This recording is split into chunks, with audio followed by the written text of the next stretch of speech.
Girl, let me tell you, after months of heartbreak and unanswered questions, I was finally able to get the diagnosis that provided a lot of clarity into what is making me infertile. It was finally the moment of clarity that I needed, but also allowed us to plan next steps so that we could try and hopefully now bring home our take-home baby. Hey girl, welcome back to my channel where I'm talking about my IVF journey. If you've been following along, you know in the last video I talked about having the IUIs, doing my first egg retrieval, egg transfer, and then having my second miscarriage.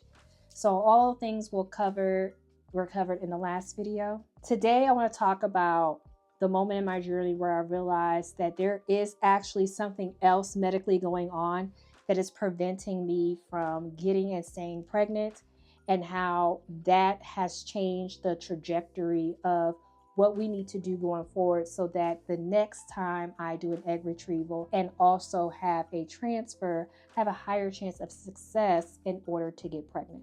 So after the second miscarriage, my doctor was like, we need to actually do a deeper dive, and that's when a pelvic MRI was put out there, that it was something I needed to get done. It took the insurance quite a while to approve it, but they did. And after getting a pelvic MRI, it was discovered that I have a condition called endomyosis on top of my PCOS. And they put everything into different categories. So I have level 1, level 2 PCOS, which we already knew, and that didn't inhibit me from getting pregnant. But the endomyosis is new. So endomyosis is when there is tissue that has moved from inside the uterine cavity and it's shifted inside of the uterine wall. And because of that, it's embedded in the tissue. You really cannot get rid of it. And it's just stuck in between. So it's like, here is the inside of the cavity, here is the outside of the uterus, and then this is the in-between portion, and the endomyosis is in the in-between portion. And so because of that, it can make it very difficult to get pregnant. And that is what was causing the miscarriages. Depending on where the embryo was trying to implant, it couldn't burrow deep enough because these cells were preventing the embryo from embedding into my uterine wall. And that was very shocking. And with the endomyosis, it can be to the point where some people are able to have endomyosis, get pregnant, and not have a big deal about it.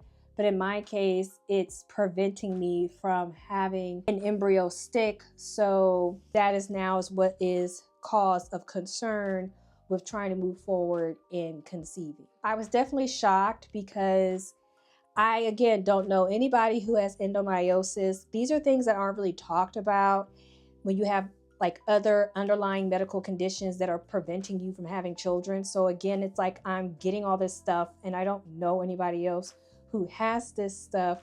So it made me kind of depressed again, because it's like, dang, I'm trying to have this baby. We're now in our second year of trying to try, and now I have something else going on.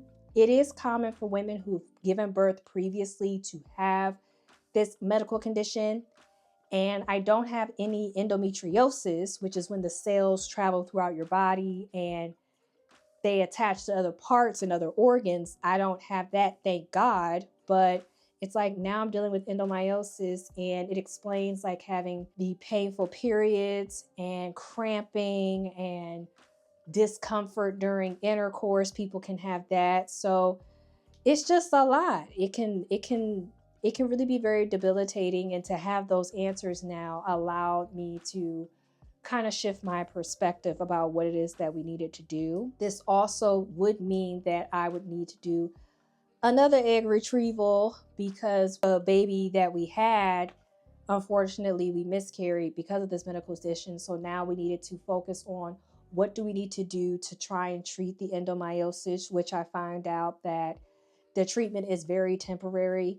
What they will do is put you into a miniature menopause for 3 months, and you have to take this treatment to kind of suppress your uterus and hoping to shrink the cells that are inside of the uterine cavity. And then from there, try to ramp back up your uterus so that you can try again. So now it's looking like I would have to treat this first before I can even try and do another egg transfer.